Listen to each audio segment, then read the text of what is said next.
It was 3 in the morning when the sound of my phone ripped through the quiet of my tiny apartment. You know the kind of sound I'm talking about, the kind that doesn't just wake you up, it yanks you out of whatever fragile dream you were clinging to. My heart was already racing before I even looked at the screen. Who calls at that hour unless it's something terrible? And there it was, my father's name. I froze. For a split second, I thought maybe I should let it ring. Maybe if I ignored it, the bad news wouldn't exist. But I couldn't. My hand moved on its own, and I picked up. His voice came fast, panicked, almost breaking. "Katie, your building is on fire. Do you hear me? Your building's burning down. Do you have insurance? Tell me you have insurance." I should have screamed. I should have jumped out of bed, grabbed my things, bolted down the stairwell. That's the normal reaction, right? But instead, I laughed. Out loud. At 3 in the morning, in my dark little room, while my father begged me to tell him I was covered, I let out this laugh I couldn't control. And it wasn't polite, nervous laughter. It was sharp, almost hysterical, like something cracked open inside me. Even as I heard the alarm blaring faintly in the background, echoing from somewhere outside my window, even as the smoke began to sting my nose, I sat there, clutching my phone, laughing. My dad's voice got louder, angrier. "Katie, this isn't funny. Do you hear me? Get out. Do you have your renter's insurance? I told you every month you needed it. Every damn month." But I couldn't answer him. My throat was tight, my chest shaking, and the laugh just kept spilling out. It made no sense. Nothing about that moment made sense. Who laughs when their home is burning down? Who laughs when their father is practically shouting into the phone, terrified for them? I'll tell you who. Me. And I'll tell you why. You see, in that second, the absurdity of my life hit me like a punch to the gut. For weeks, I have been drowning in rejection letters, unpaid bills, the kind of exhaustion that makes you forget what day it is. My apartment wasn't much. Peeling paint, radiators that coughed more than they warmed, but it was mine. My art supplies stacked in corners, canvases leaning against the wall, sketches taped above my desk like talismans. And now, in one phone call, I was told it was all going up in flames, and the very first thought in my head was, of course. Of course it's burning, because why wouldn't it? That's when the laughter came. It was bitter, almost cruel, but it was real. It was my body's way of saying, this is too much. You can't cry anymore, so here, laugh instead. I remember swinging my legs off the bed. My bare feet meeting the cold wooden floor, I pressed the phone harder to my ear, listening to my father's ragged breathing, his questions firing off like bullets. "Are you safe? Did you grab your papers, your passport, your savings? Katie, answer me." But I just whispered, "Dad, I'm okay." And then, softer, almost to myself, "I'm okay." I wasn't okay. My chest was tight with smoke. The air had that acrid, metallic taste of burning wires. Somewhere above me, glass shattered, followed by a thud that rattled the walls. Neighbors were yelling in the hallway, their footsteps thundering past my door. The fire alarm screamed in unison, that piercing beep drilling into my skull. Still, I couldn't stop the laugh that kept bubbling up. It felt like my body was betraying me. Like I had slipped into some surreal dream where disaster was a punchline. And in that strange haze, a memory of my father came rushing back. Him, sitting at the kitchen table back home, week after week, going over numbers in his ledgers, reminding me, "Katie, life isn't about chasing pretty pictures. Life is about safety, stability, insurance. You need a plan. You need protection." He'd shake his head at my stubbornness, muttering under his breath about artists starving and rent being too damn high. And now, here he was, in the middle of the night, his worst fears coming true. practically shouting, "Insurance! Insurance!" while my world literally burned around me. Do you see the cruel comedy in that? Because in that moment, I did. I forced myself up, phone clutched in one hand, grabbing a sweater off the chair with the other. My throat scratched as the smoke thickened. I stumbled into the hallway, joining the stream of neighbors rushing toward the stairs. Walter from 3B was clutching his saxophone case like it was a newborn baby. Vanessa, the nurse from down the hall, was barefoot, her scrubs streaked with ash already. The Patel kids were crying, their parents dragging them along, trying to shield their eyes from the chaos. And me? I was still smiling, still half chuckling under my breath, like some kind of lunatic. I wanted to explain it to them, to anyone. I wanted to say, "Don't worry, I finally cracked. The fire has burned away the last layer of sanity I had left." But of course, I said nothing. By the time we spilled out onto the street, the building loomed behind us like a giant torch, flames licking out of the top floors, embers raining down into the night. Sirens wailed from every direction, red and blue lights slicing through the darkness.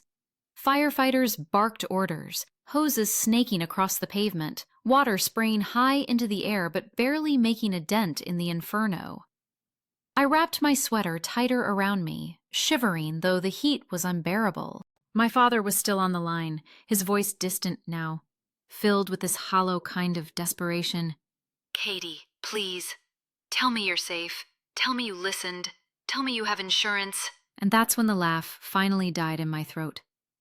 My chest ached, my eyes stung, not just from the smoke, but from the weight of everything pressing down. I looked up at the place I'd called home, at the windows glowing orange, the walls groaning as they gave way, and I whispered into the phone, "Dad, it's all gone." The silence on the other end was heavier than the smoke above me. But here's the thing. That laugh, the one that seemed so insane, so misplaced, that laugh was the only thing keeping me from collapsing on the sidewalk. It was the only armor I had left, and though I didn't know it yet, that single absurd reaction, that midnight crack in my spirit, would be the spark that changed everything. Because when you've lost everything, when the flames have already taken what you thought you couldn't live without, you realize something strange. There's a kind of freedom in the ashes, and that was the night my story truly began. When I think back to my childhood, it always begins with the smell of cut grass and the sound of church bells drifting through the hot summer air.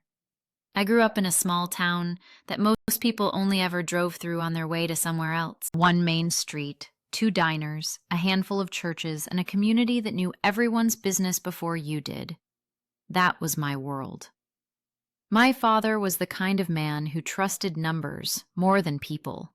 He worked as an accountant, always hunched over ledgers and receipts, his thick glasses slipping down his nose as he muttered about missing decimals. To him, life was about balance sheets, predictable outcomes, things that could be measured and controlled. My mother, on the other hand, was softer. She hummed when she cooked, spoke with her eyes more than her mouth, and always folded laundry like it was a kind of prayer. She never argued much with my father, and maybe that's why they stayed together. She yielded where he pressed. And then there was me. I was the daughter who never fit the mold they had in mind. While other kids rode bikes down Main Street or played softball in the dusty park, I sat cross-legged on our porch steps with a sketchbook, trying to capture the way shadows bent across cracked sidewalks, or how the late light touched the peeling paint on old barns. I drew on grocery bags, on napkins, on the backs of homework sheets. Anything I could get my hands on became a canvas. My father didn't understand. He would stand in the doorway, tie loosened after work, watching me with that expression halfway between worry and disappointment. "Katie," he'd say, "you can't live off doodles. Numbers put food on the table. Art doesn't pay the bills." He repeated it so often it felt like a sermon. I never answered him. I just pressed my pencil harder to the page, as if the lines I drew could drown out his voice. But my mother, she saw me. I still remember the first time she smuggled home a set of real colored pencils from the drugstore. They weren't expensive, just 12 shades in a cardboard box, but when she slipped them into my hands, it felt like someone had handed me a key to a secret door. "Don't tell your father," she whispered and winked.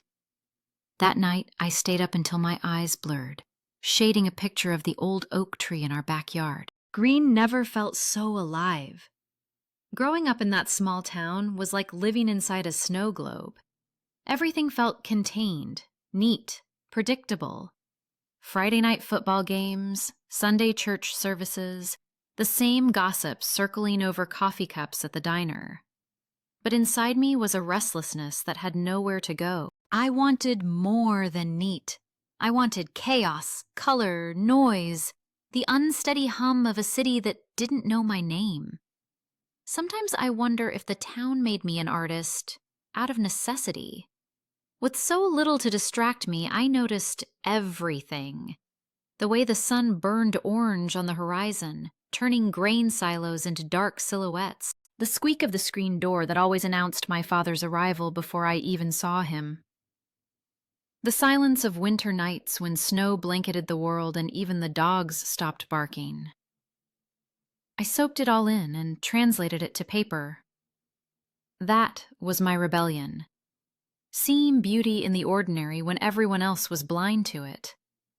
School was a blur. Teachers praised my essays, but I was the quiet kid in the back, sketching faces instead of solving equations. Friends drifted in and out, but none ever understood that part of me, the part that craved something different. In that town, ambition was measured by how quickly you could get married, land a steady job, and buy a house near your parents. I didn't want any of it. I remember one night in particular. I was about 16, and my father had caught me sneaking charcoal sketches under my math textbook. He pulled the paper from my hands, studied it, and for a brief moment I thought maybe, just maybe, he saw what I saw. But then he sighed, folded it in half, and said, "This is fine as a hobby, Katie, but hobbies won't pay the rent." He tucked the drawing into his pocket and never gave it back. That was the night I cried into my pillow, not because I'd lost a sketch, but because I realized he might never accept the real me. Still, that small town shaped me. It gave me textures and colors I would later carry into every canvas. The cracked sidewalks, the fading billboards, the worn-down faces of neighbors who lived the same routines year after year. They became part of my palette. My art was my escape hatch, my way of proving to myself that I wasn't destined to stay trapped in that snow globe forever. When I finally left for New York years later, I thought I'd buried that part of my life. The constant tug-of-war with my father, the whispered encouragement of my mother, the restless ache of wanting more. But the truth is, I carried it with me. Every brushstroke, every bold choice of color, every refusal to give up. That was the small-town girl in me, still fighting to be seen. Looking back now, I realize that the contradictions of my childhood, the rigid practicality of my father, the quiet tenderness of my mother, and the stubborn flame burning inside me, were the soil where my identity as an artist took root. Without that, I might never have had the courage to face the fire that came later, both literal and metaphorical. That little town may have tried to contain me, but it also gave me the push to break free. And in some twisted way, I'm grateful.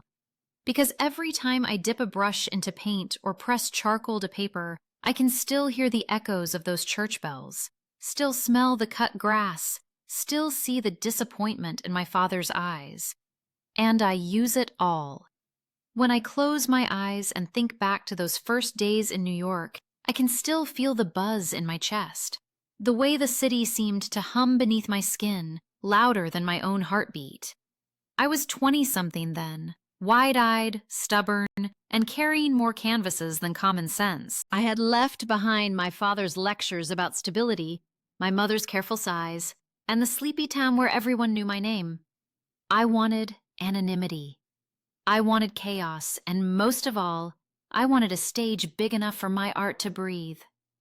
The first thing that hit me wasn't the skyscrapers. It was the rent. My first apartment was barely more than a closet, one crooked window, a radiator that hissed like a furious cat, and walls so thin I could hear my neighbor practicing trumpet at midnight. I remember dropping my duffel on the floor, looking around that shabby little room and whispering to myself, "This is it. This is the center of the world. Don't screw it up." I juggled jobs like I juggled paintbrushes. By day, I poured lattes in a cafe where the scent of burnt espresso clung to my hair. At night, I folded clothes in a department store, smiling until my cheeks hurt. And in the slivers of time left over, I painted. Sometimes it was at my kitchen counter, sometimes on the fire escape with the sirens wailing in the distance. My fingers were always stained with color: red, cobalt, ochre. The city devoured me, but I was determined to bite back. I'll never forget the winter of that first year. My bank account hovered near zero. My boots leaked snowmelt, and the loneliness was sharp enough to cut. I ate dollar slice pizza more times than I can count, and I cried in subway stations when no one was looking. But even then, even when I thought I might break, the city kept whispering to me. Every billboard, every mural sprayed on brick walls, every gallery window on the Lower East Side, it all said, "Keep going, Katie. Keep painting." There was one night I remember clearly. I had just finished a double shift and stumbled home close to midnight. My hands were numb, my body aching, but there, propped against my door, was a discarded wooden frame. Someone had thrown it out, and to me, it was treasure. I dragged it inside, stretched an old sheet over it, and started painting. I painted until the sun rose, until my cramped little room glowed with the warmth of an imagined horizon. That piece, born from exhaustion and desperation, was the first painting I ever sold in New York. $50. Enough for groceries that week, and proof that maybe, just maybe, I wasn't crazy. Of course, my father didn't see it that way. His voice on the phone was heavy with disapproval. "Katie, you can't live like this forever. Come home. Get a real job. You're chasing a dream that doesn't pay the bills." And sometimes I almost believed him. But then I'd see a stranger pause in front of my street-side sketch, watch their eyes soften, and know, deep in my bones, that this dream was worth every ounce of struggle. Living in New York was a constant negotiation with fear. Fear of not making rent, fear of fading into the background noise of a million other dreamers, fear of waking up one day and realizing I'd failed. But that fear was fuel. It sharpened my will. It pushed me to show up even when exhaustion begged me to quit.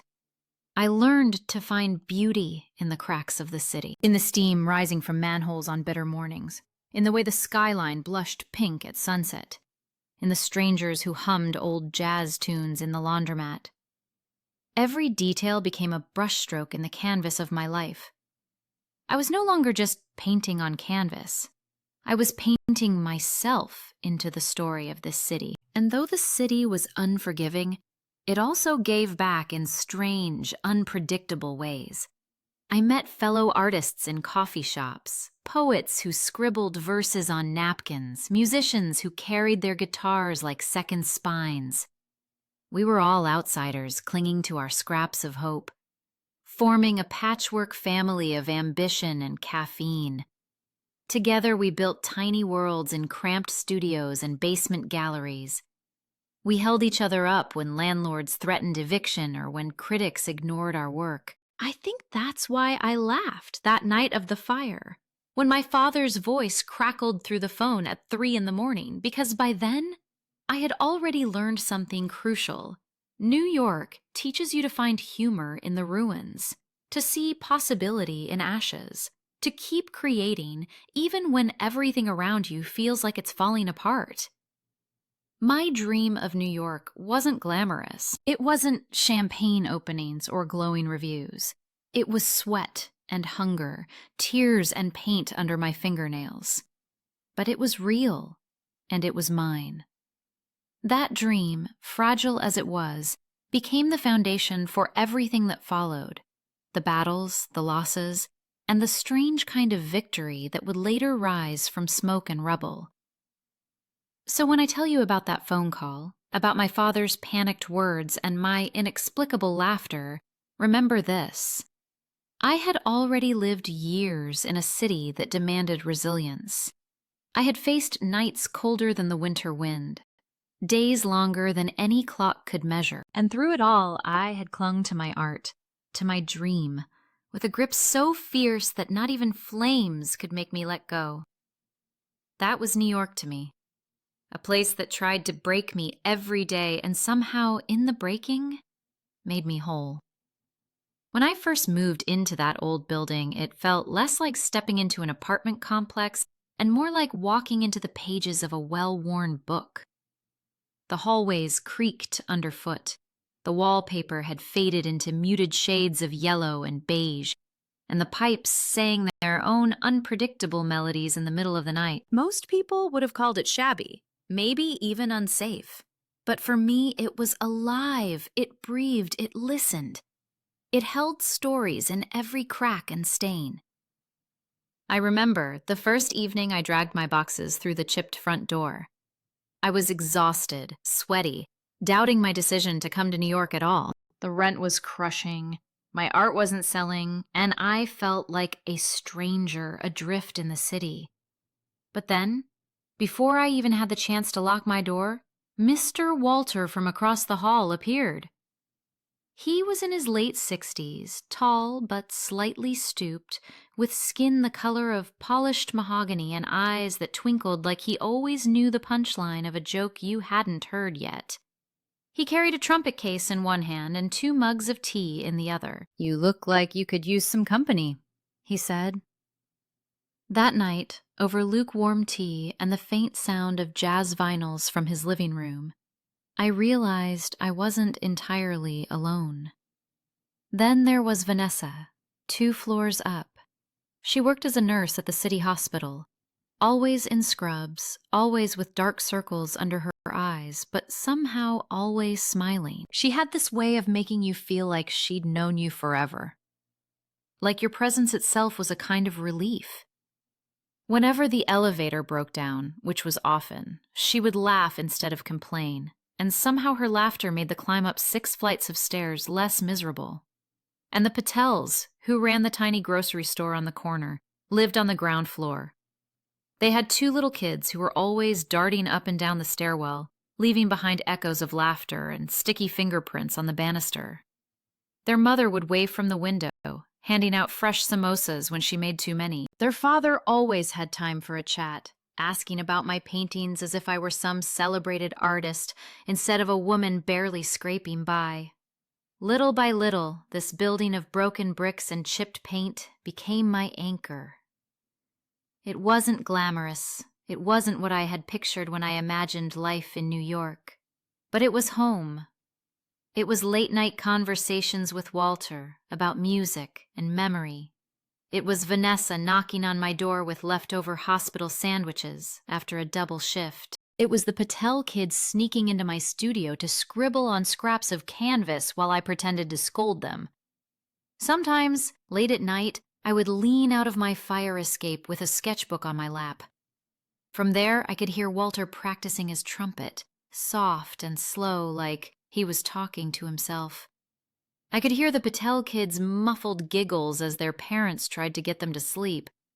I could even hear Vanessa humming while she folded laundry with her windows wide open. The city outside was a storm of sirens, honks, and neon lights. But inside this fragile shell of a building, there was something else. A rhythm, a heartbeat. And maybe that's why when people talk about community, I don't think of it as a vague word on some brochure.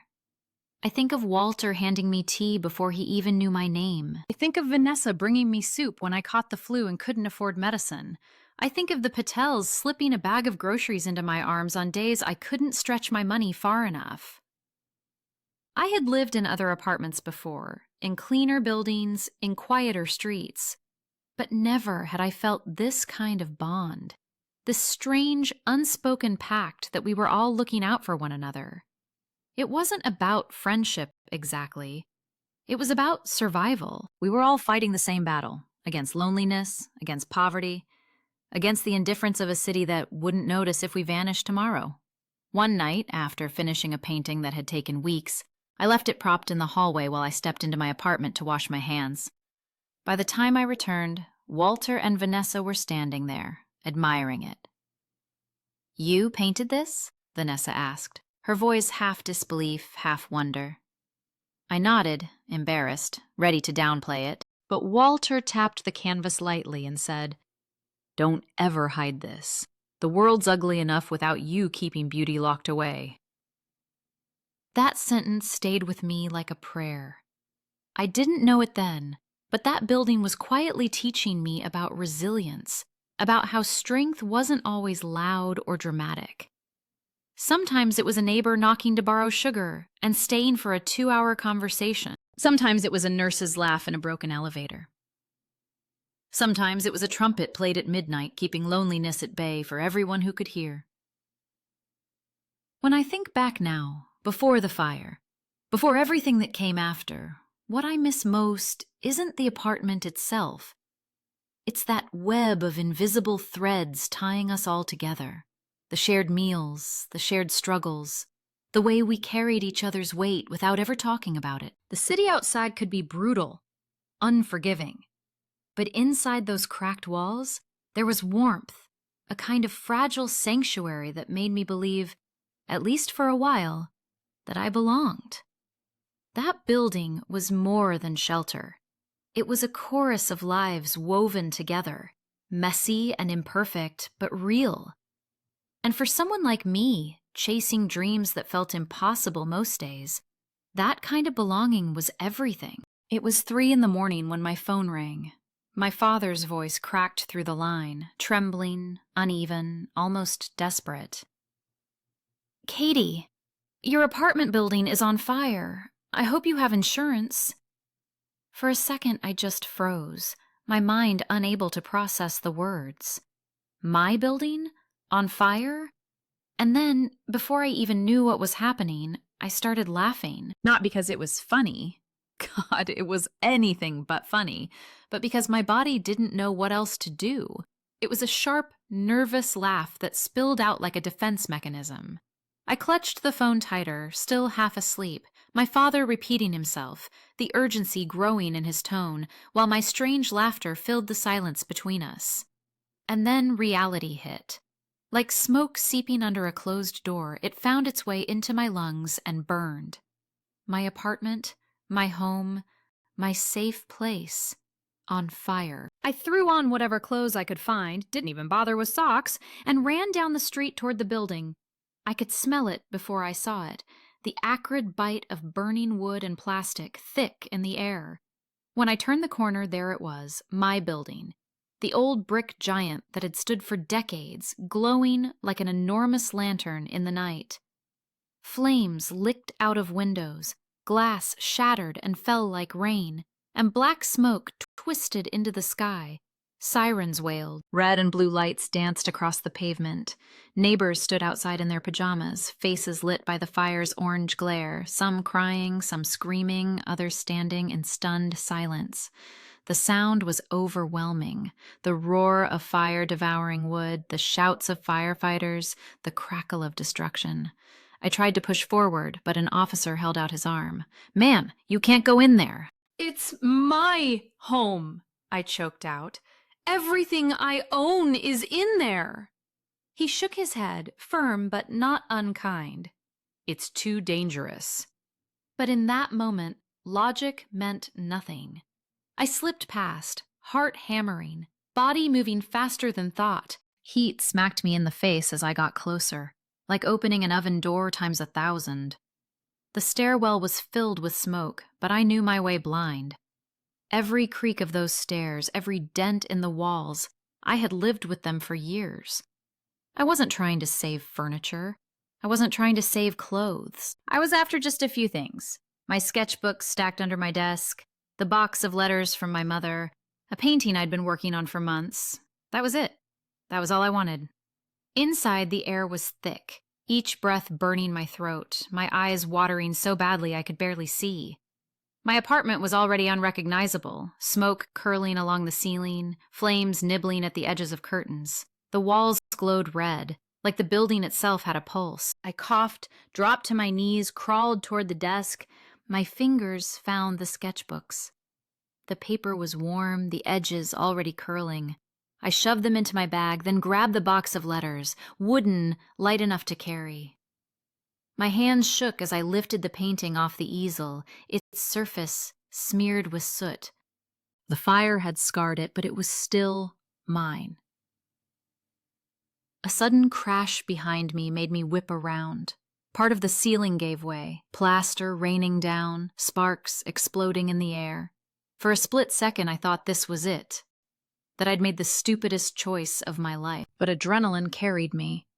I stumbled back into the hallway, clutching everything against my chest, vision swimming, lungs screaming for clean air. Somehow I made it back down the stairwell. Strong hands grabbed me near the entrance, pulling me into the cold night. I collapsed onto the sidewalk, gasping, clutching my bag, the box, the painting, like they were life rafts. Around me, neighbors were gathered in small clusters. Walter from 2B stood barefoot, holding his saxophone like a child. Vanessa the nurse was wrapped in a blanket, her hands shaking. The Patel kids cried against their mother's chest. And above us, our building burned. I sat there, watching the flames consume the windows I used to look out of every morning. The hallways where I used to hear laughter, music, the clatter of life. All of it was disappearing, being swallowed by the night. There was nothing anyone could do but watch. Firefighters shouted orders. Hoses roared. Water hissed as it hit the blaze, but it felt like trying to stop a storm with an umbrella. The fire had claimed the building, and it wasn't letting go. I clutched my father's voice in my head. I hope you have insurance. And for the first time since his call, the laughter vanished. It was replaced by a hollow ache, a realization that no matter what I'd saved, I'd still lost almost everything. The smell of burning wood clung to my hair, to my clothes. My throat ached with smoke. My hands trembled so badly I could barely keep hold of my things. But I couldn't let go. Not of the sketchbooks filled with years of ideas. Not of my mother's letters. Not of the painting, half burned, half alive. That night, as I sat on the curb with my neighbors, surrounded by chaos and ruin, I understood something. Fire doesn't just destroy things. It burns away illusions. It leaves you with nothing but what you cling to most. And in the silence between sirens and sobs, I realized just how fragile and how fierce home really is. I can still hear my father's voice in my head, shaking through the phone at 3 a.m. Katie, your building is on fire. Do you have insurance? And I can still hear my own laughter echoing back at him, a sharp, hollow laugh that didn't sound like me at all. That night felt like a fever dream, a blur of flashing sirens, the bitter smoke scratching at my throat, and neighbors standing barefoot on the sidewalk holding each other like lifelines.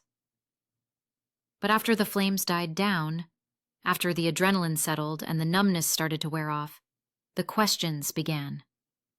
At first, they were whispers carried between us tenants, murmured over styrofoam cups of bad coffee the Red Cross handed out. Walter, still clutching his saxophone case like it was his child, muttered, "Doesn't this feel strange?" Vanessa, her nurse's scrubs streaked with ash, nodded quietly. The Patel kids huddled under a blanket, too wide-eyed to sleep. And I just stared at the blackened skeleton of the place I used to call home. It was more than the fire. Fires happen, yes, but this one burned too fast, too hot, too perfectly. I couldn't shake the thought. And then came the rumor, soft at first, then sharper like glass underfoot. Someone had overheard a conversation. Our building had been sold, just weeks earlier, to a company called North Star Development. That name spread among us like a contagion. North Star, I'd heard it before. Everyone in New York had, if you paid attention. They were the kind of company you only noticed when your favorite corner cafe suddenly vanished overnight, replaced by a glossy tower of glass and steel. They called it progress. And most of us called it erasure. At first, I didn't want to believe it. I wanted to think the fire was just an accident, some tragic fluke. But once that seed of doubt took root, it grew fast. The firefighters had been strangely evasive when we asked about the cause. Still under investigation, they repeated like a broken record. And the landlord, the man who used to send us late-night emails about rent increases, had vanished completely. No statement, no presence, just silence. Then, out of nowhere, a man showed up among us. Not a tenant, not a city official. He had a notebook tucked under his arm. Hair always a little messy, eyes sharp like he could see through the layers of ash still clinging to us. His name was Derek, a journalist. At first, I kept my distance. I didn't trust anyone new. My world had just gone up in flames, literally, and strangers were not welcome in that fragile circle of survivors. But Derek didn't push. He just listened. He stood with us while we waited for news. He asked questions gently, the kind you almost wanted to answer because someone finally seemed to care. And when he spoke about North Star, there was steel in his voice. He knew their reputation. Whole blocks of affordable housing accidentally cleared by mysterious fires. Buildings too damaged to repair, torn down to make way for luxury condos. It was a pattern, and our tragedy fit right into it.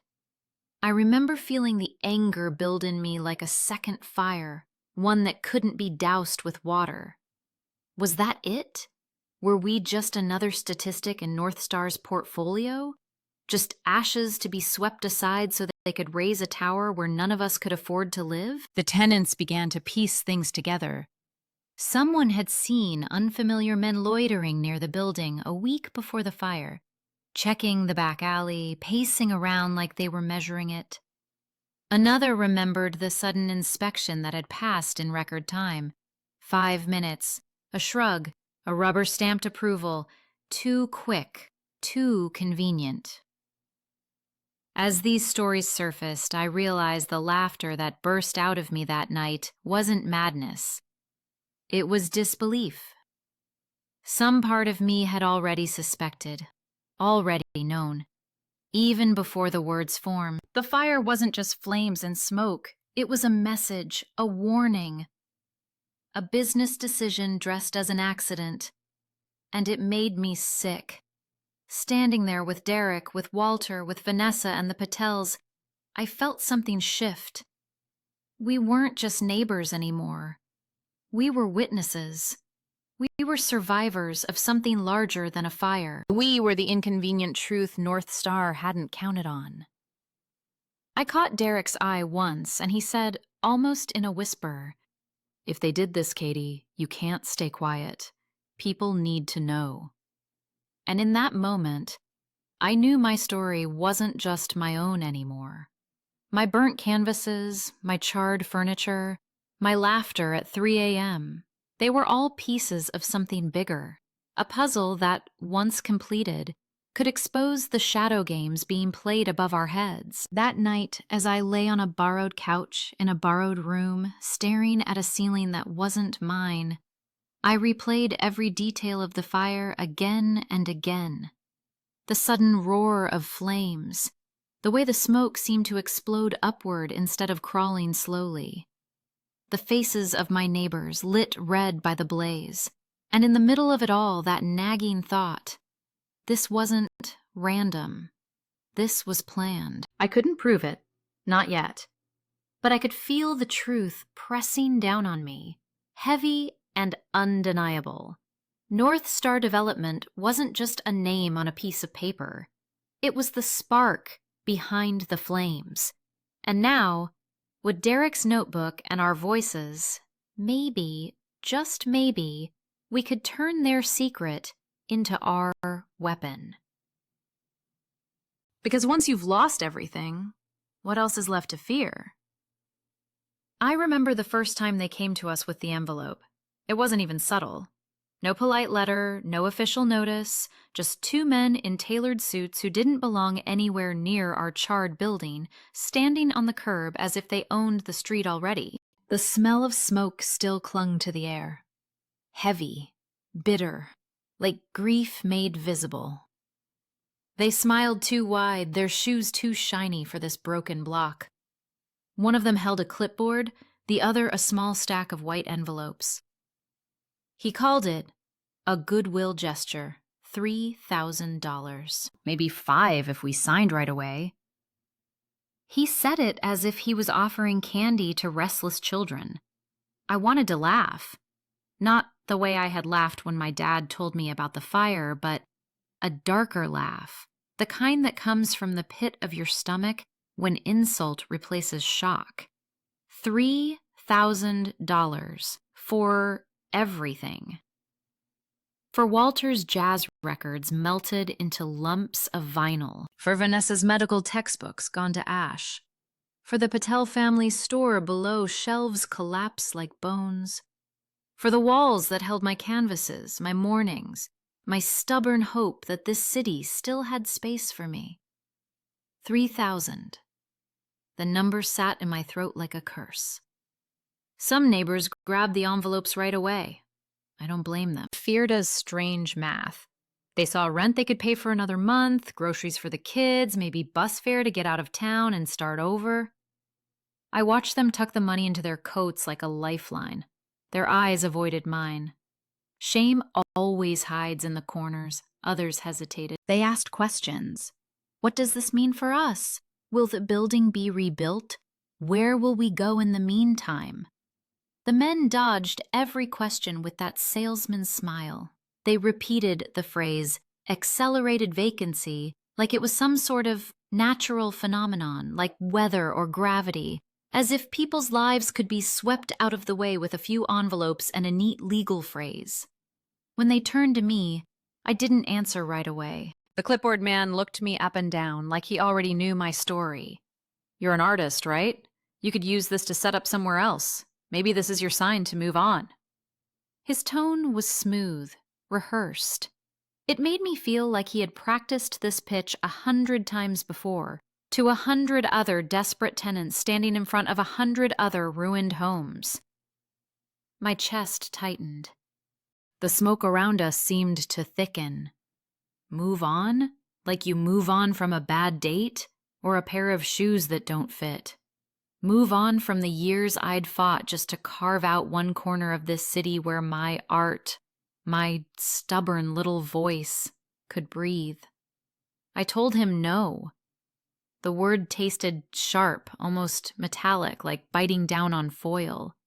He raised his eyebrows, surprised but not shaken. He scribbled something on his clipboard. Suit yourself, but don't say we didn't offer. These things move fast. And then he walked away as if I had just signed my place in the past.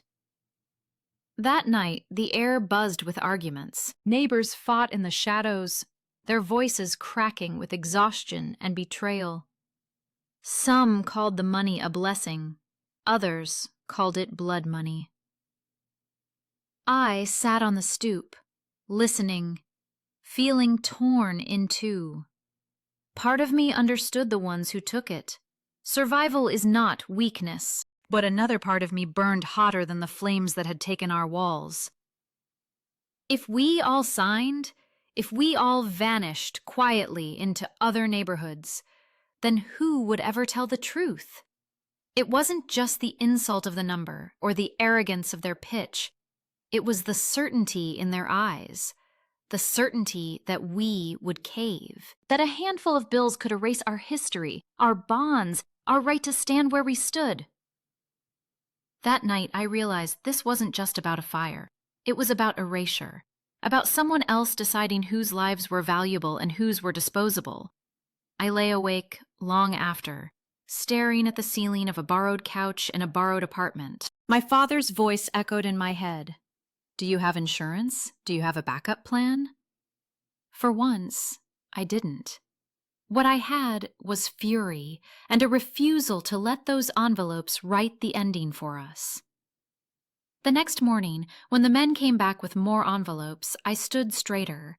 I didn't need to raise my voice. I just looked at them and said, "We are not for sale." I don't know if they heard me, but my neighbors did. And sometimes, that's where resistance begins, not with a victory, but with a refusal. When the fire was still a fresh wound and the smell of smoke clung to my clothes, my father showed up at my temporary apartment.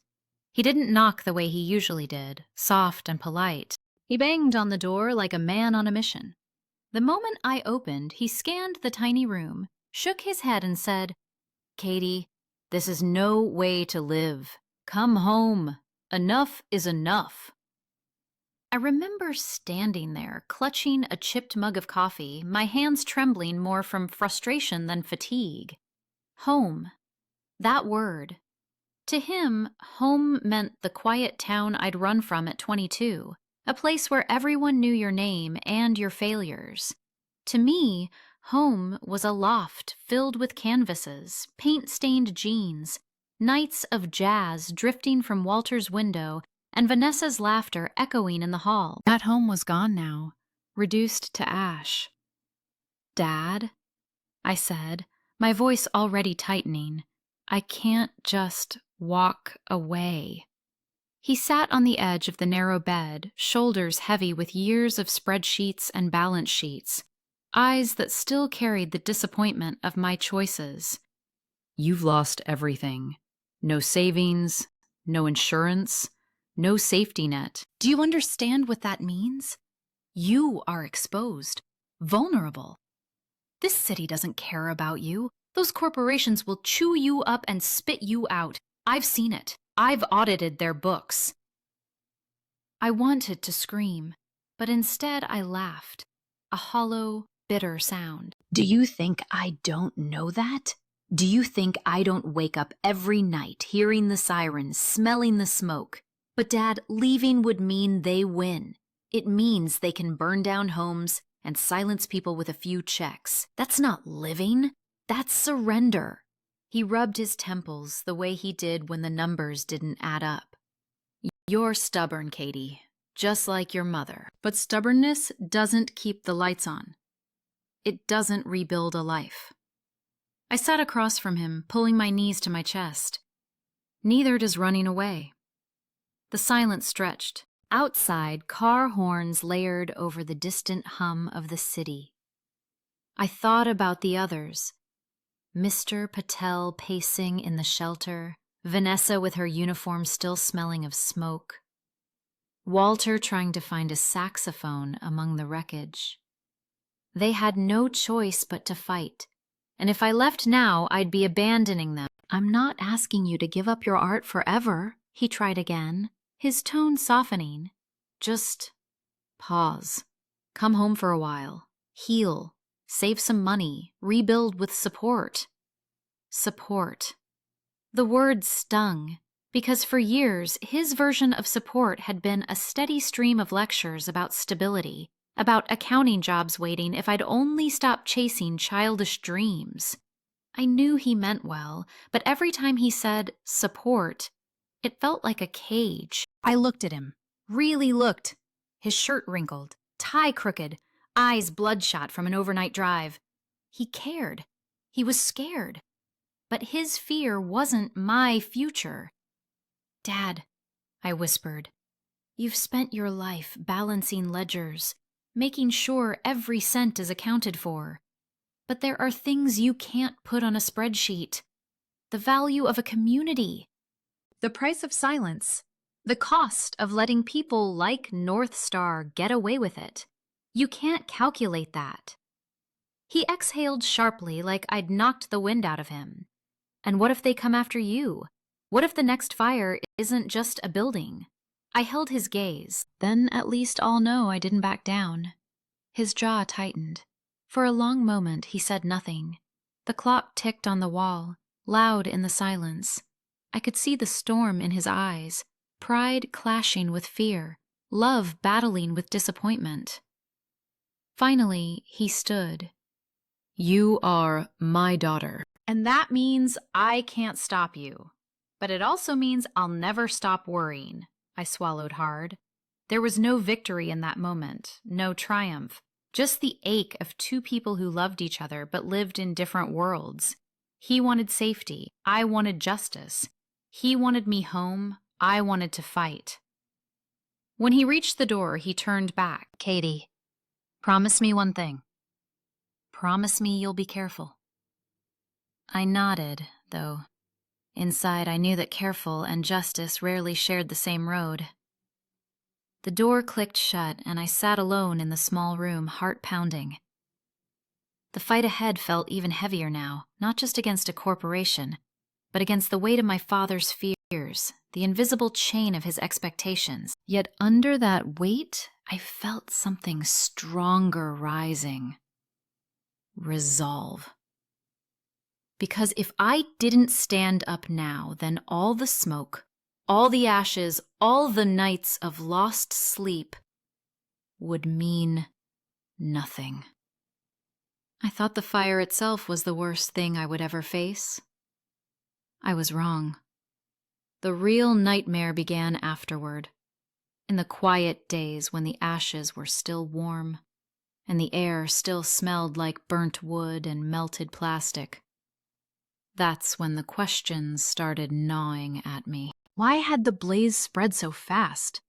Why were the stairwell sprinklers mysteriously not working? Why did North Star Development's name keep surfacing in conversations whispered among neighbors? Derek, the reporter who had shown up almost immediately after the fire, wasn't some casual journalist chasing smoke. He had been following North Star for months, collecting stories from tenants across the city, fires, floods, collapsed scaffolding, always in buildings North Star had quietly acquired, always followed by construction permits for luxury towers. When Derek laid out his files across a diner table one late night, my hands went cold. Photo after photo of ruined buildings, court filings buried under technical jargon, complaints ignored. The pattern wasn't just coincidence, it was a method. I agreed to help him. At first, I wasn't sure why. Maybe it was because I needed to channel my rage into something tangible. Maybe it was because the faces of my neighbors, Walter, Vanessa, the Patel kids, kept flashing before me, and I couldn't let this be the end of their story. So Derek and I became partners of necessity. He had the sources, the legal documents, the half-baked leads. I had the tenants' trust and access to the hushed conversations they wouldn't share with a stranger.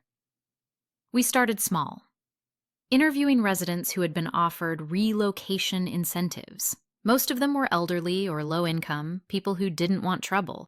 They spoke with eyes darting around the cafe, voices low, hands trembling over coffee cups. They all described the same thing, mysterious letters, unsigned but postmarked, warning them that staying would be unsafe. Notices slipped under doors that hinted of planned redevelopment. And then, just weeks later, fires or gas leaks or electrical failures that made the warnings come true. The more people we spoke with, the heavier the air felt around me. I began noticing shadows where I hadn't before. A dark SUV parked too long outside the shelter where I stayed. The same man, tall with a crooked nose, lingering by the subway entrance 2 mornings in a row. It could have been paranoia, but deep down I knew it wasn't. Then came the first text message, late at night while I was reviewing Derek's files in my tiny borrowed room. Just one line. Stop digging. Fires can happen twice. My throat closed. I stared at the screen until my eyes blurred. My instinct was to delete it, pretend it hadn't happened. But I showed it to Derek instead. He cursed under his breath and told me to save everything. The second message was worse. You won't laugh next time, Katie. Wild that cut through me. They knew my reaction to the fire. They knew I had laughed. A laugh born of shock, of disbelief. But still, it meant someone had been close enough. Watching. My skin prickled, as if unseen eyes were pressing against me. I didn't tell my father at first. He already wanted me to quit. If he saw those messages, he'd drive me back to my hometown himself, chain me to a desk, and never let me return. Derek, though, wasn't surprised. He said intimidation was part of the playbook. He told me about others, activists, reporters, who had received anonymous threats. It means we're close, he said. His words were meant to reassure, but instead they coiled around my ribs like a tightening rope. And then we stumbled across the phrase. It was buried in an internal memo Derek had managed to obtain from a sympathetic city clerk. 2 words, clinical and cold. Accelerated vacancy.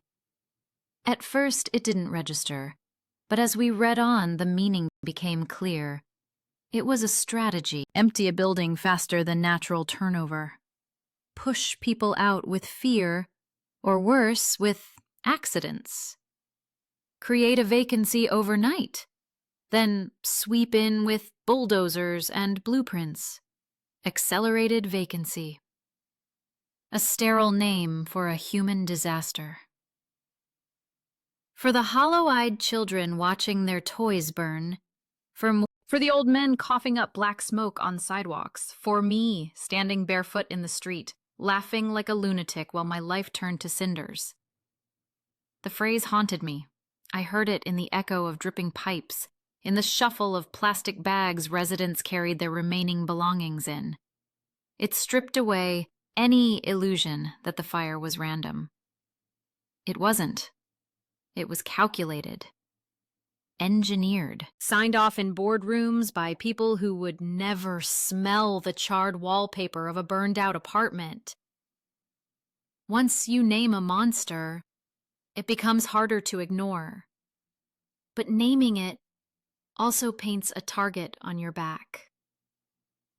The threats escalated. My voicemail filled with distorted voices, sometimes just heavy breathing. Sometimes lines like, "Artists burn too."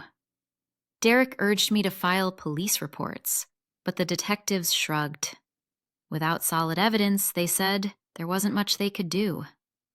Besides, fires happen in old buildings. That was the refrain. Fires happen. But I knew better now. Fires were made. Fires were tools. I remember one night walking home from Derek's office, clutching a folder of documents tight against my chest.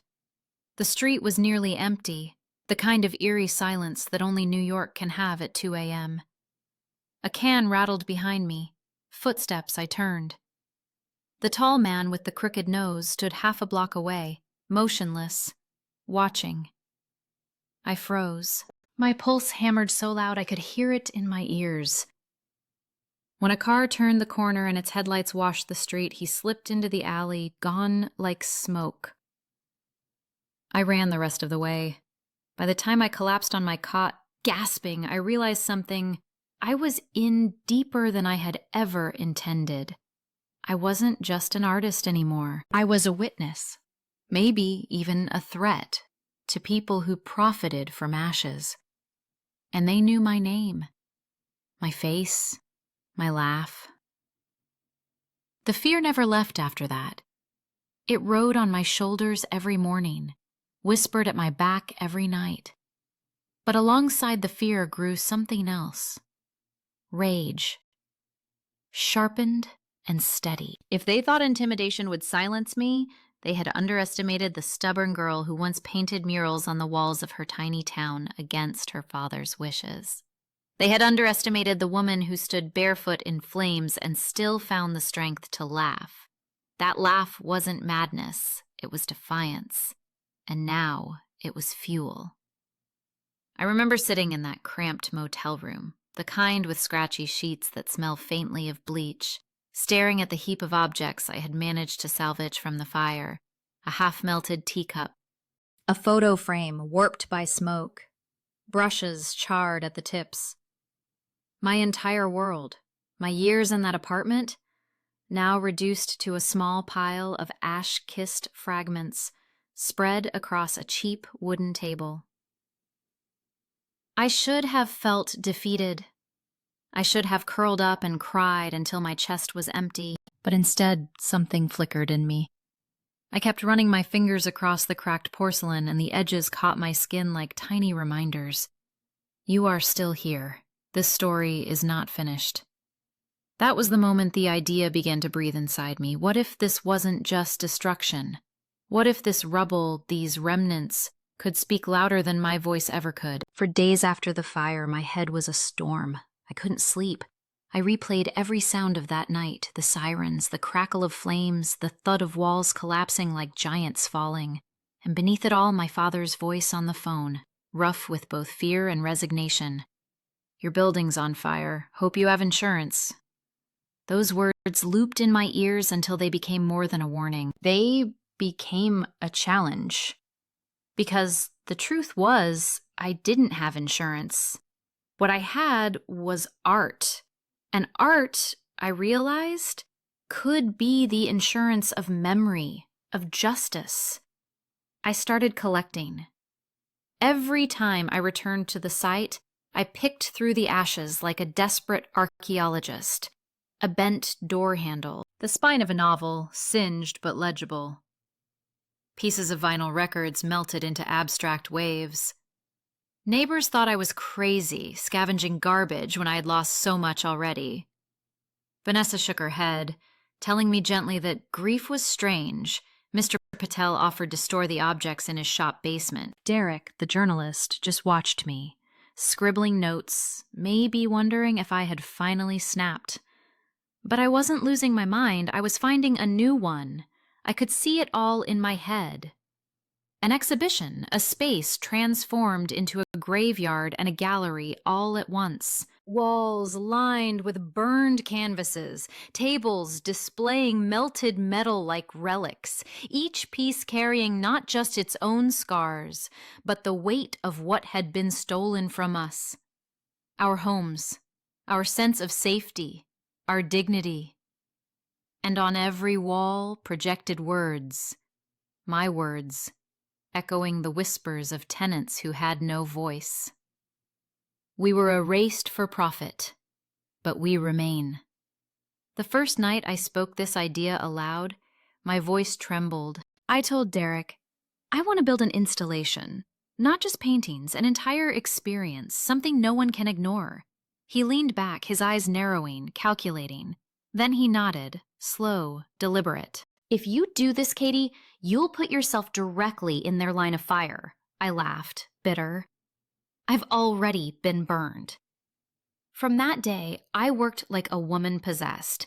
I rented a tiny studio space with money I didn't really have. I spent hours arranging charred furniture into twisted sculptures, stringing blackened wires into webs that hung like the skeletons of forgotten apartments. I recorded audio of my neighbors telling their stories. Walter's trembling memory of losing his trumpet, Vanessa describing the patient she still cared for despite losing her own bed.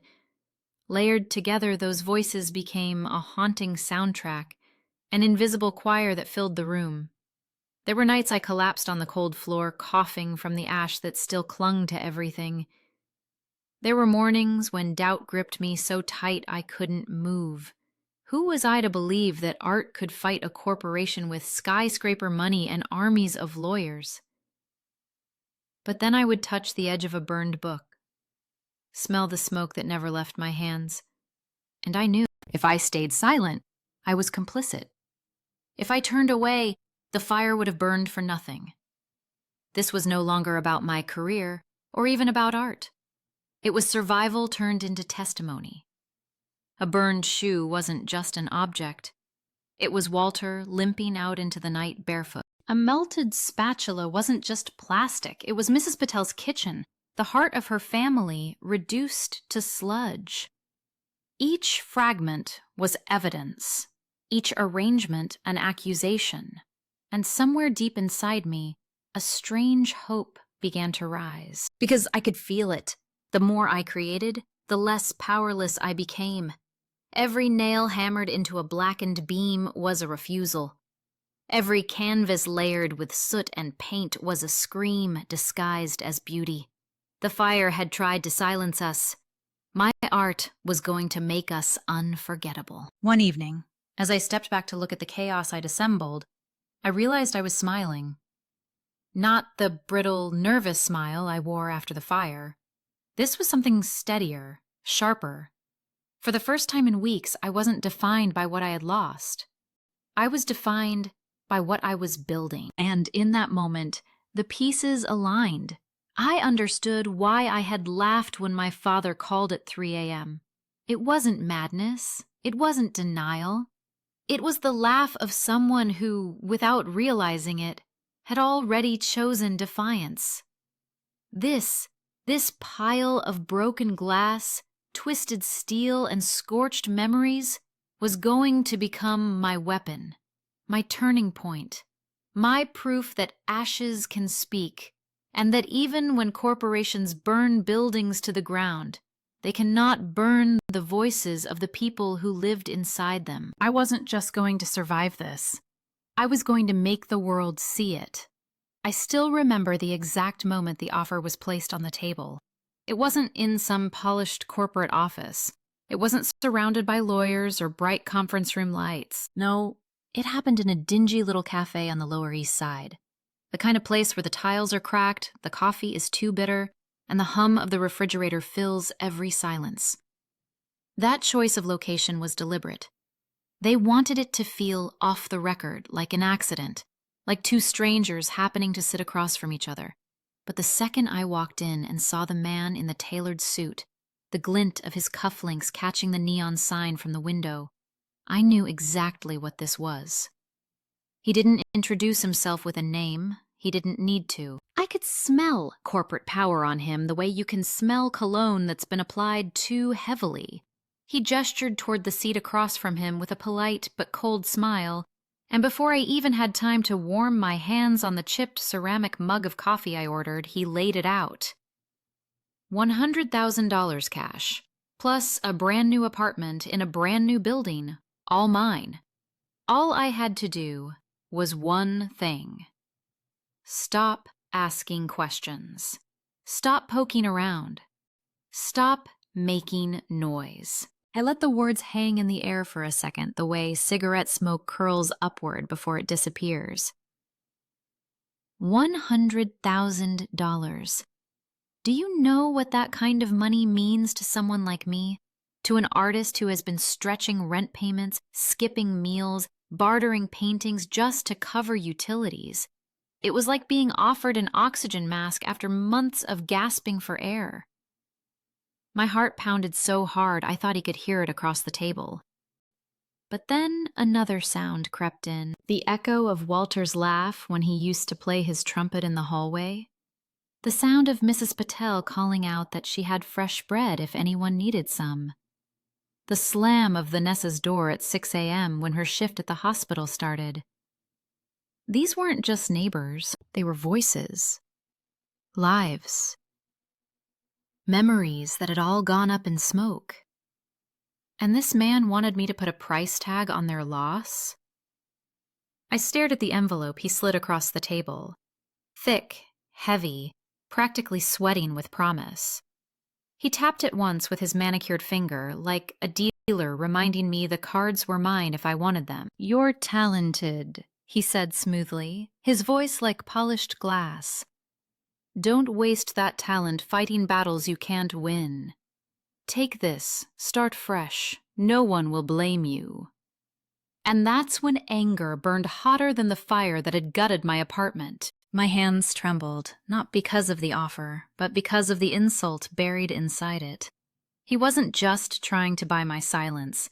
He was trying to buy my dignity, my grief, my art. He thought I could be reduced to a transaction, a line item in their corporate budget. For a split second, though, I'll admit it, I wavered. I imagined what life could look like if I said yes.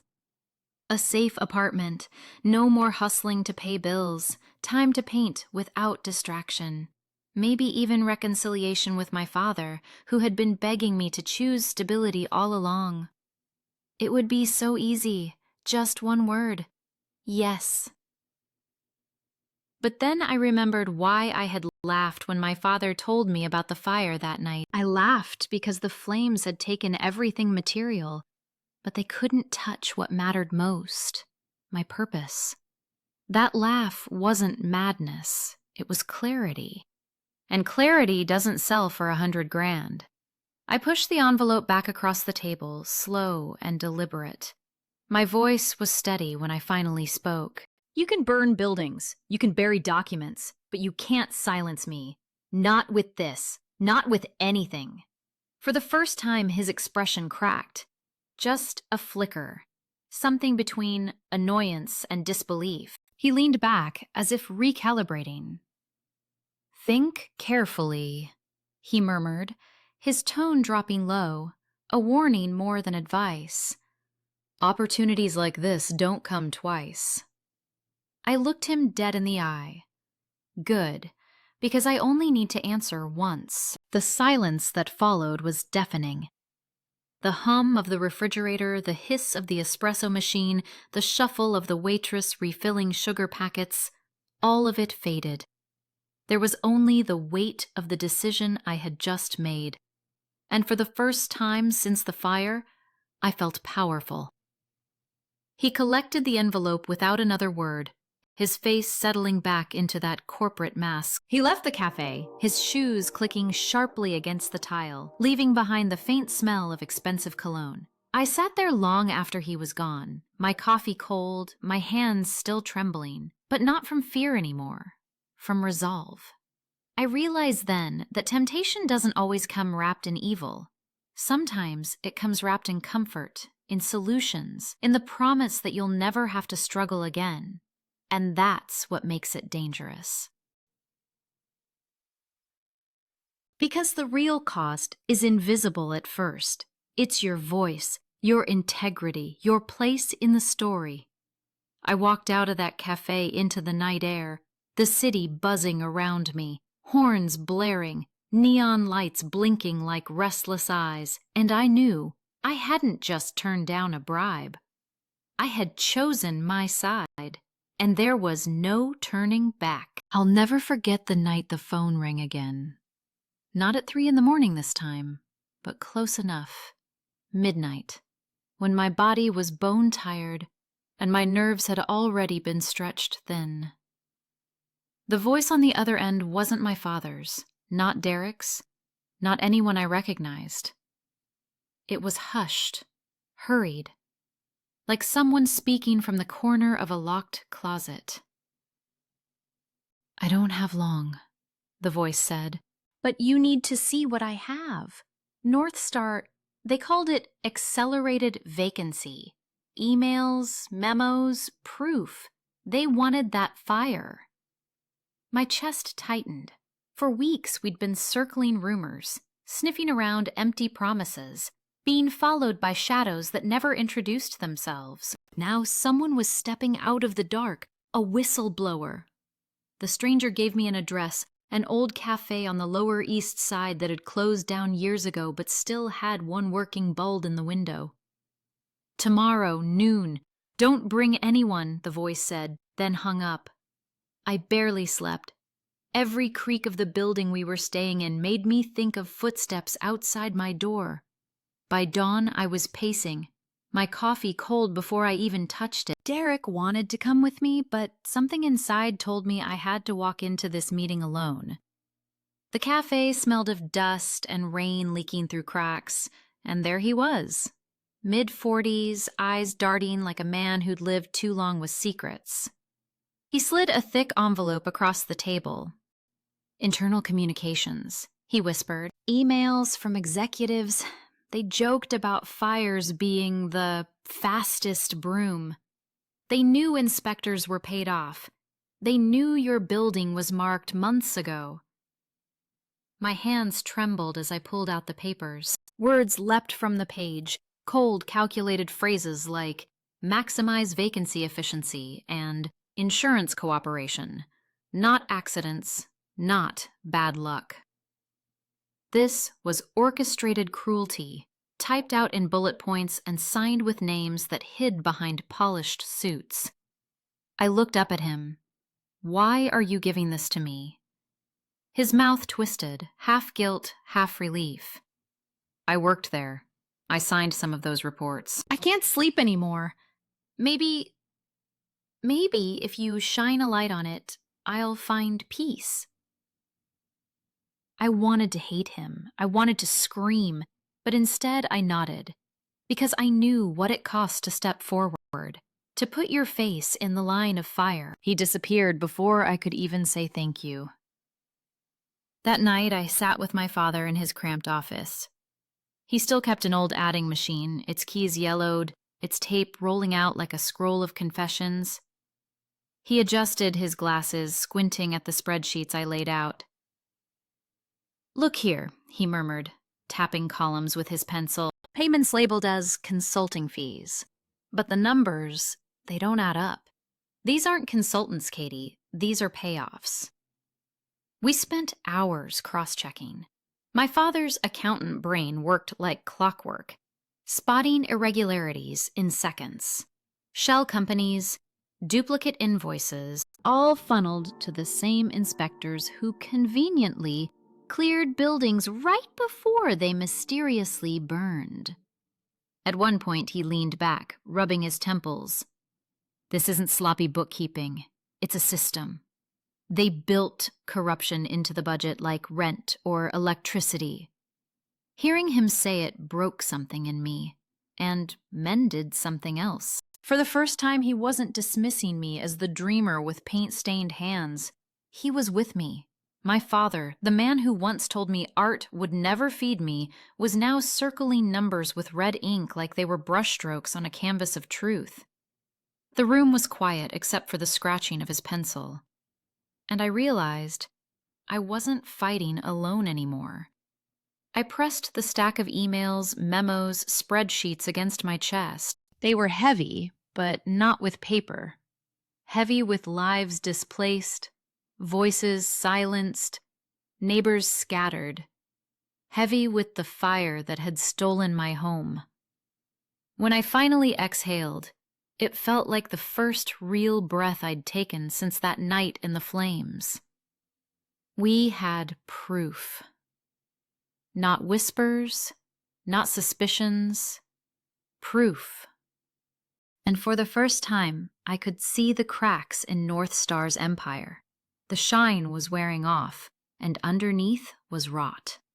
All it would take now was to bring it into the light.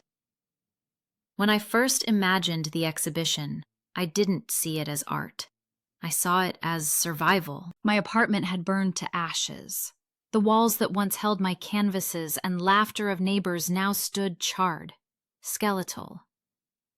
But something inside me kept whispering, "Don't bury this story. Show it. Let the world see what they tried to erase." That's when the phrase came back to me. Accelerated vacancy. Cold corporate jargon, a slick way of saying we clear people out faster by any means necessary. I decided to make those words the title of my exhibition. The days leading up to it were chaos and prayer rolled into one. I scavenged through the remains of my home, my neighbors' homes, the blackened hallways where memories still clung like smoke. I collected fragments, a melted picture frame, keys warped into strange, twisted shapes. Walter's saxophone mouthpiece singed but still intact. Vanessa's half-burned nursing shoes. Every object felt like a heartbeat. Every object carried the proof that we had lived there, loved there, mattered there. I worked in silence at first. In the basement studio Derek had helped me secure. My hands shook when I touched the soot-stained items, but soon the fear turned into fire. I painted with ash, smeared charcoal onto canvases, glued fragments of broken glass into patterns that caught the light like jagged hope. Each piece was ugly yet undeniable. I wasn't making beauty. I was making truth. The night of the exhibition, I barely recognized myself in the mirror. My hair tied back, my clothes simple black, my heart pounding like I was stepping into battle. The gallery wasn't huge, but every wall pulsed with stories. We dimmed the lights so the glow came from the art itself. Shadowy canvases, installations made from rubble, recordings of crackling flames looping in the background. The room smelled faintly of smoke. I had preserved it in jars, so visitors would carry that memory in their lungs. When the first guests arrived, I thought my knees might give out. Journalists, activists, professors, artists. They drifted in with notebooks and cameras. Then came my neighbors, their faces still carrying the weight of loss, but also pride. Walter gripped my shoulder. "You gave us back our voice," he whispered. Vanessa cried before even stepping into the main room. Families held each other's hands tightly, like entering sacred ground. One installation stopped people in their tracks. It was called Eviction Notice. I had taken the official letter North Star had slipped under our doors, enlarged it, and overlaid it with charred belongings pinned like butterflies in a cruel museum. Children's toys blackened by fire, a scorched wedding veil, a rosary bead fused into a lump. People gasped. Some covered their mouths. I watched them, felt the sting of their shock. That was the point. Let them feel what we had lived. In the center of the room stood a massive sculpture. Bent pipes, collapsed beams, chunks of wall stacked into a tower. I left the inside hollow and projected footage Derek had captured. Interviews with tenants, clips of firefighters, audio of boardroom meetings where executives casually used the term accelerated vacancy. Their voices echoed from inside the hollow structure, bouncing around like ghosts that refused to leave. Then it happened. The whistleblower walked in. A man in his 40s, glasses crooked, jacket rumpled. He hadn't wanted to show his face before, but something about the exhibition pulled him in.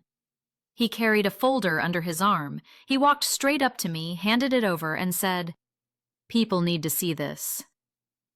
Inside were printed emails, memos, internal documents, proof. Phrases like, "Fire hazard could expedite vacancy," and "Insurance claims manageable." My stomach flipped. My hands shook. I looked at him, and all I could whisper was, "Thank you." And the timing couldn't have been more cinematic if I'd planned it. A journalist standing nearby overheard, caught a glimpse of the papers, and before I knew it, word spread like wildfire through the room. Reporters swarmed, cameras flashed, questions flew. My art had cracked open the door, but this evidence kicked it wide open. In the back, I spotted my father. He had come quietly, maybe to see if I would embarrass myself or prove him wrong. Instead, he saw the crowd circling the truth, saw the documents in my trembling hands, saw the faces of neighbors no longer victims but warriors.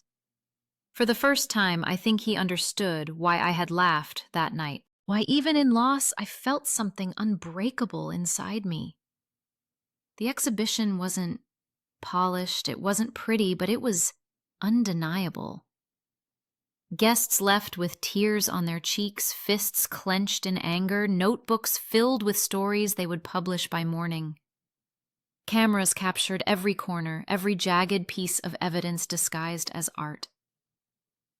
When the night ended, I stood in the empty gallery, the lights dimmed, the smell of ash still heavy in the air. I pressed my palm to one canvas, rough with soot, and whispered to the walls, "They can't silence us anymore." That was the climax. The moment all the fragments, the fire, the threats, the money I turned down, the whistleblower's courage, finally came together. For the first time since the fire, I didn't feel like a victim. I felt like a witness. I felt like a weapon. When the verdict finally came, it wasn't in the form of a gavel strike echoing through some marble hall. For me, it arrived in the silence that followed months of noise. Courtrooms, reporters, protests outside the glass towers of North Star Development. Every sound had filled my ears until I thought I would never hear quiet again. And then, one morning, I woke to find the city strangely hushed, like the whole neighborhood was holding its breath. The judge's statement was long, deliberate, and heavy, but I only remember fragments. Words like fraudulent practices, endangerment, liability. I heard the name of the company that had haunted us all, North Star, and I heard the weight of guilt settle on them like ash falling after a fire. The rest blurred because what mattered most wasn't the technical phrasing of justice. It was the sight of my neighbors clutching each other's hands in the gallery. Vanessa, the nurse who had carried patients down smoke-filled stairwells. Walter, his jazz records gone but his spirit intact. The Patel family who had lost their corner shop but never their generosity. They were all there, and their eyes were wet. That was the moment it hit me. We had won. Winning didn't mean the flames of that night never happened. It didn't mean my canvases reappeared unscorched, or that the nightmare stopped. But it meant that the people who believed they could treat us like pawns, burn our lives for profit, had finally been forced to look into the mirror of truth. For the first time in months, I felt taller. Not because I had grown, but because the weight pressing me down had lifted. After the ruling, reporters swarmed like bees. Microphones shoved forward, questions buzzing. "Katie, how does it feel? What's next for you?" I barely heard them. My eyes were searching the crowd, and I found him, my father, standing a little apart, his posture stiff, his hands folded behind his back the way he always did when he wasn't sure if he belonged. For weeks, maybe months, we'd lived on opposite sides of a quiet battlefield. He thought I was reckless, naive. I thought he was cold, practical to the point of cruelty. But now, in that courthouse, I saw something different in his eyes. A softness. Pride, even, though he didn't know how to wear it yet. We stepped outside together. The air was sharp, New York winter cutting against our faces, but the sun was low and golden, turning the courthouse steps into something almost holy. He didn't speak at first. Neither did I. The city roared around us. Cabs honking, pedestrians pushing by, life surging on. And then, in a voice rougher than I'd ever heard, he said, "You were right not to take their money." It was such a small sentence. Simple. But it cracked something in me that I'd been holding shut.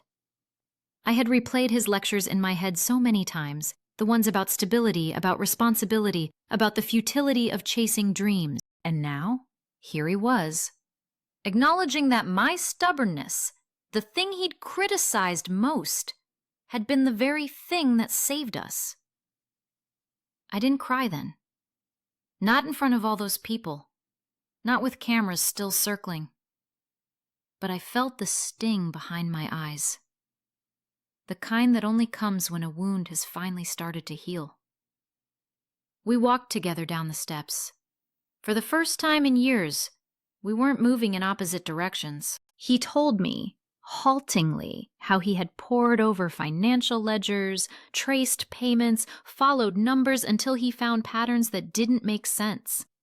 He explained how his old-world skill with accounting, the very thing I had run from, had become the key to dismantling North Star's facade. He chuckled, almost shyly, admitting he never thought his spreadsheets could help me in my wild crusade. And I laughed too, because isn't that the irony of life?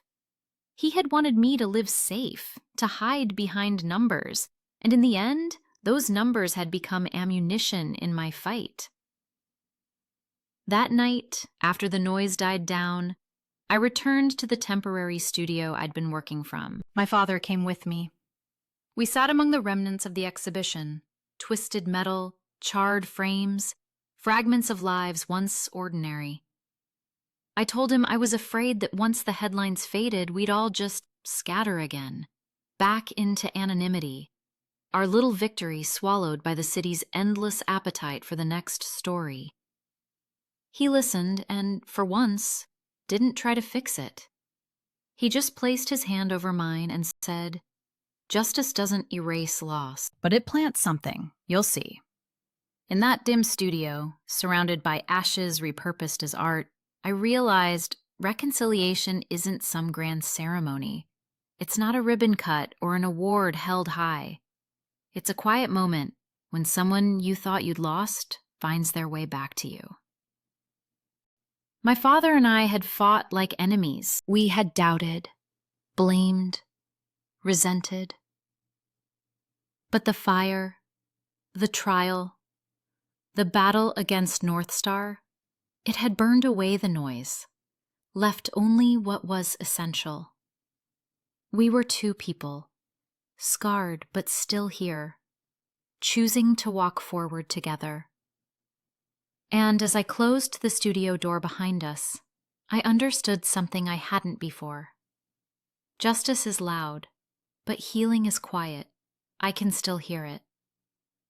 That phone call, at 3 a.m. My father's voice was shaky, almost broken, like he was trying to push the words through a throat that didn't want to say them. "Katie, your apartment building is on fire. I hope you have insurance." And me?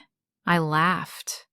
Not a nervous chuckle, not some polite giggle. I laughed. Loud, strange, almost out of my own body. And for months afterward, people asked me why. Friends, reporters, even strangers online. Why laugh when everything you own is burning?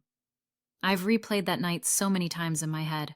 The flickering glow outside my window, the sirens crying through the streets, the acrid smell of smoke that clung to my hair for days. I lost my home, my furniture, my paintings that hadn't yet left for the gallery. I lost safety. I lost normal. And still, I laughed. The truth is that laugh was not about joy. It was about recognition. It was the body's way of saying, "I see you, fate. I see the absurdity. I see the cruelty." It was the only sound I could make when words failed, because somewhere, buried in the ashes, I felt that this wasn't just destruction. It was a beginning. When you walk through a fire, literal or otherwise, something burns away that you can never get back. Sometimes it's objects, sometimes it's illusions. That night, what burned away was the version of me that thought art was only about beauty, only about self-expression. Out of those flames came a version of me that understood. Art could be a weapon. Art could be a record. Art could be justice. I remember sifting through the ruins days later.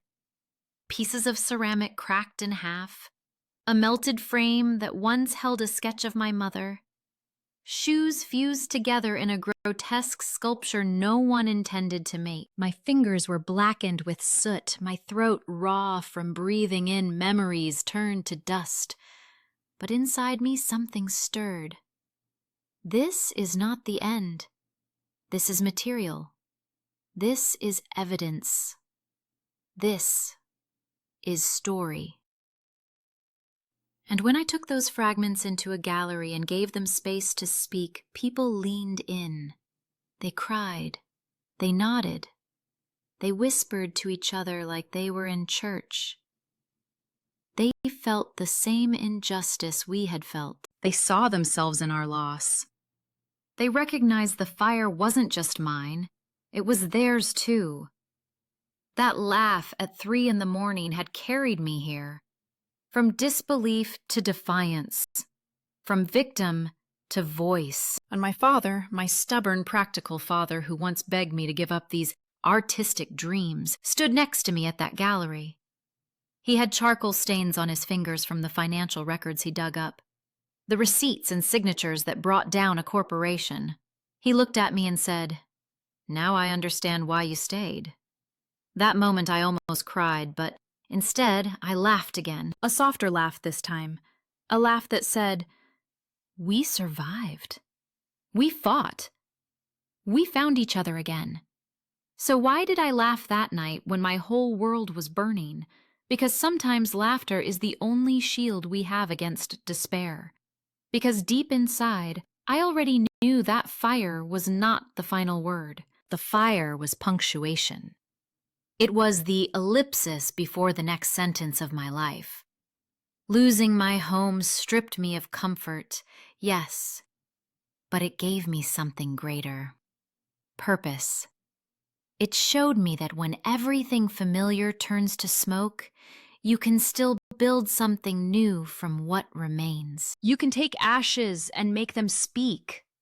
You can take loss and make it fuel, and maybe that's the lesson I want you to take from me. Disasters come for us all, fires, betrayals, endings we never asked for, and in the moment it feels like death. But sometimes, hidden in the wreckage, there's a seed of transformation. You don't see it right away. You might even laugh at the absurdity of it all. But one day you'll realize, the thing that destroyed you also delivered you. That night, when I laughed into the receiver, I didn't know the whole story yet. I didn't know about the whistleblower, or the $100,000 bribe, or the exhibition that would make headlines. I didn't know that my father and I would end up shoulder to shoulder fighting the same battle. All I knew was that fire had taken everything and left me with nothing but a strange, uncontrollable laugh. Now, standing here, looking back, I can tell you what that laugh really was. It was my spirit saying, "You can't kill me with flames. I will rise out of this. I will turn your destruction into testimony. I will find meaning in your ashes." And if you've ever faced your own fire, you know what I mean. So I leave you with this. Don't fear the flames. Don't fear the endings. Sometimes the laughter you didn't expect in the darkest hour is the sound of a new beginning being born. That's why I laughed. That's why I'm still here. And that's why, in the ashes, I found not just loss, but purpose, truth, justice, and a community stronger than fire.